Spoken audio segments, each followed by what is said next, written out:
Hello booktube, it's Joshua here, and this is a response video to Joe Spivey's video titled 5 Poets You Should Read and Know.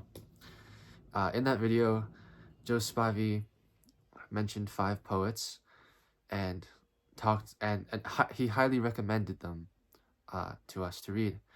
And I figured that I would make a video talking about my experiences with those poets, as well as offering you 5 more poets, which I highly recommend for you to read. So the first poet that Joe mentioned is John Donne.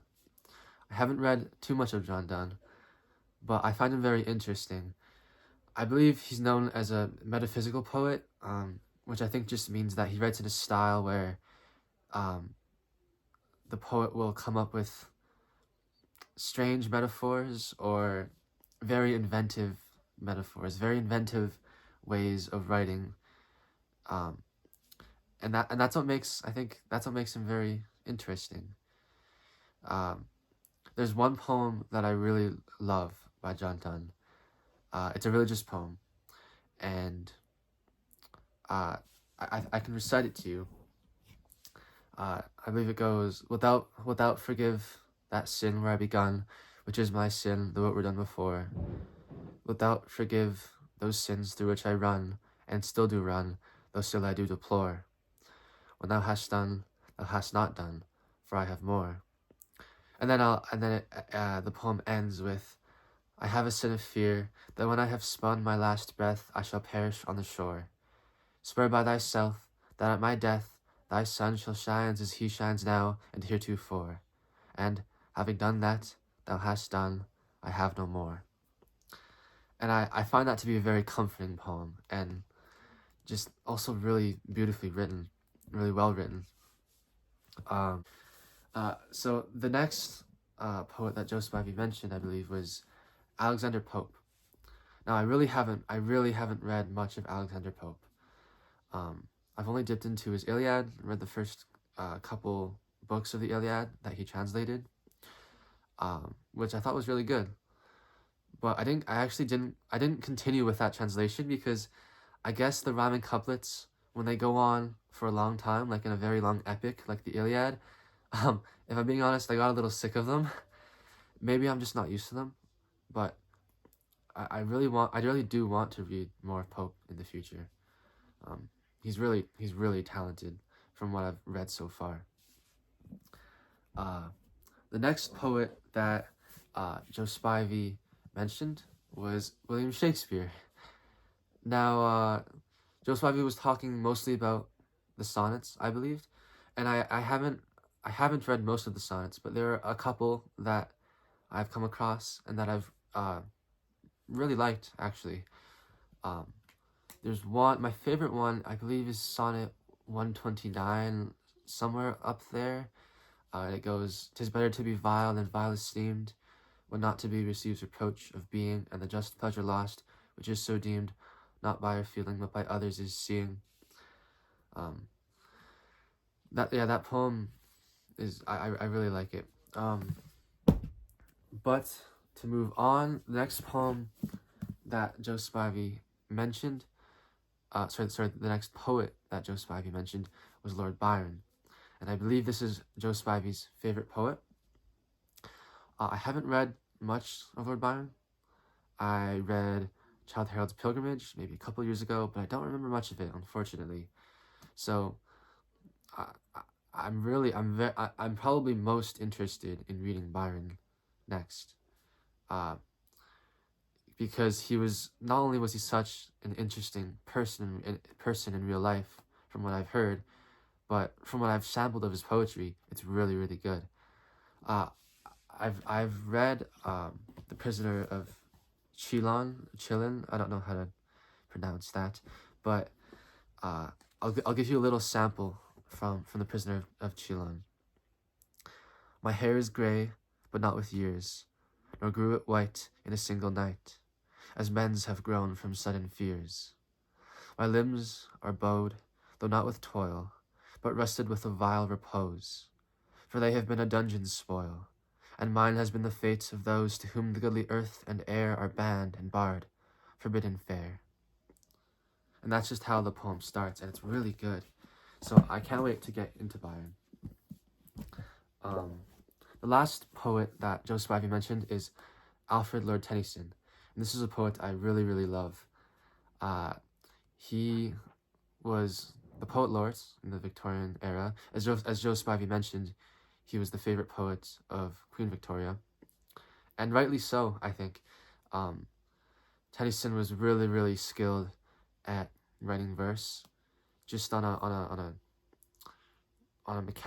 mechanical level, on a technical level. He was really, really skilled. My favorite poem by him is Tithonus, which is it's a dramatic monologue in blank verse, and it draws from Greek myth. And I find it to be one of the most beautiful poems that I've ever read. I can recite the beginning to you. The woods decay and fall. The vapors weep their burthen to the ground. Man comes and tills the field and lies beneath, and after many a summer dies the swan.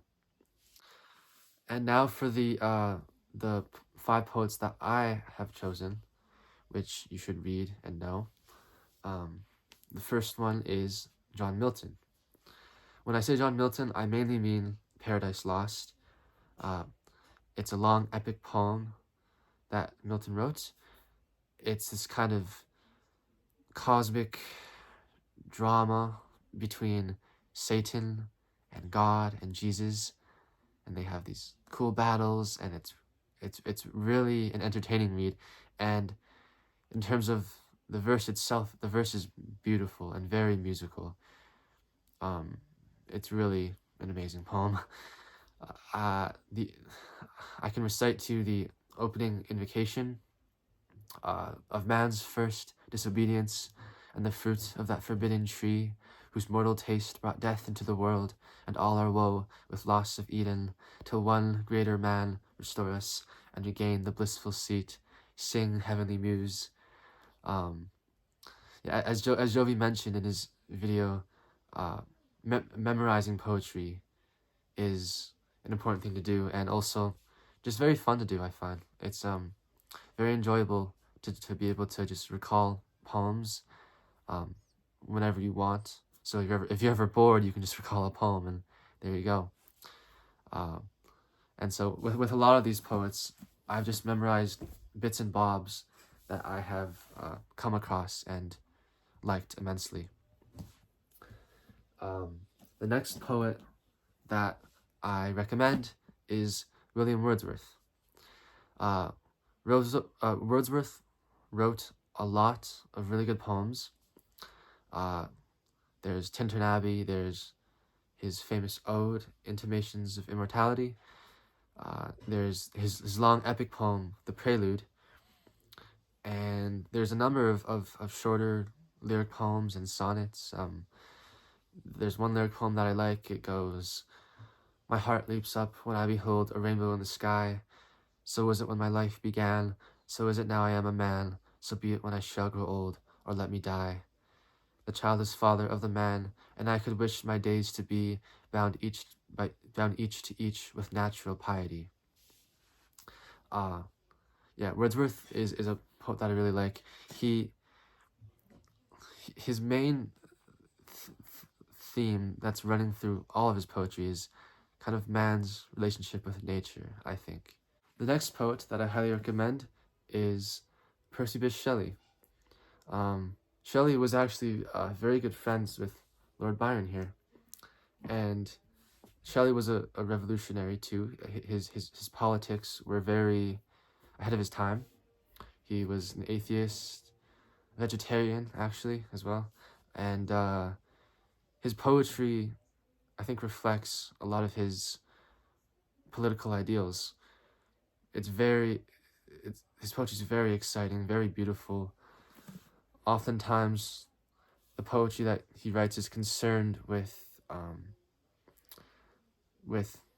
politics, with freedom, with revolting against tyrants, things like that. I would like to read you an excerpt from his long poem, Prometheus Unbound. And it goes like this.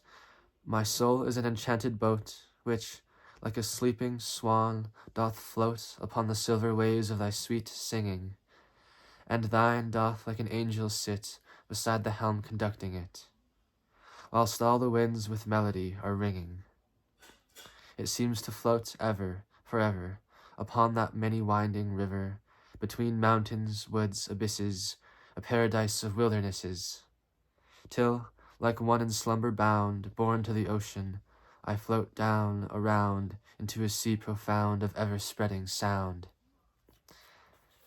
There's a little sample for you there. I find his poetry to be very, very elusive. Joe Spivey was talking, actually, about poetry being confusing, and he said that you should embrace the confusion.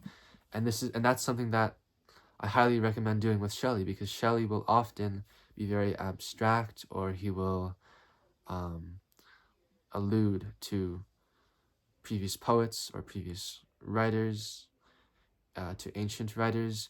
And so poetry, Shelley's poetry is very beautiful, but also very very difficult. But that's okay. It's a challenge, but it's a fun challenge.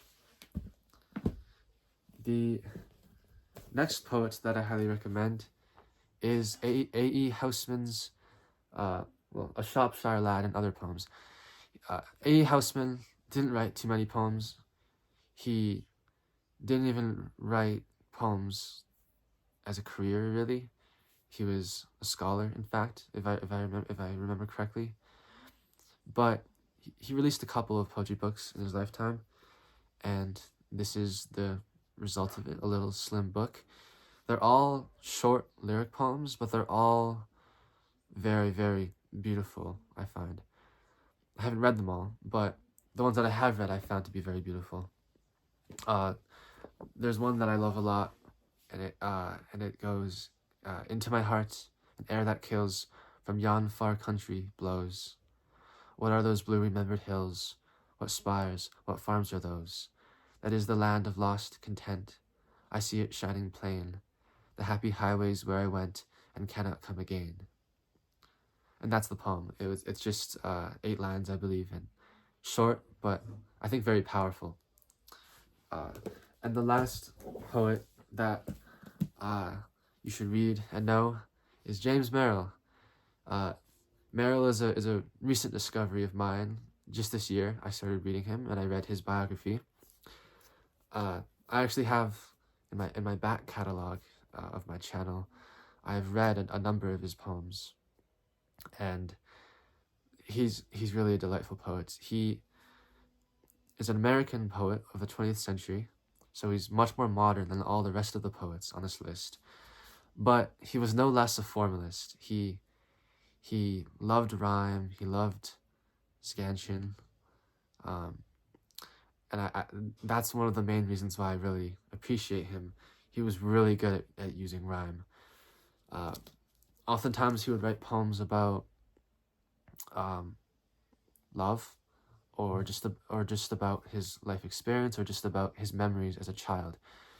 He was one of those poets whose poems sprang from his own life experiences.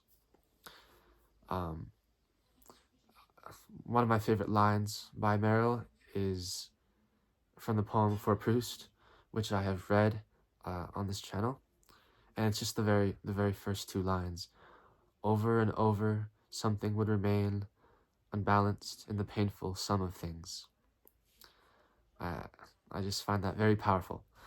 But yeah, that is all. That is the end of this video. Those are my 5 poets, and I just want to end by also adding that when I say that you should read or know, I'm not saying that you have to read any of these guys. Of course, if you don't want to, then don't do it. But if you're interested in poetry, and if you're looking for recommendations, I highly recommend all of these poets that I've talked about, and that Joe Spivey has talked about. So that'll be all for today. Thank you, BookTube.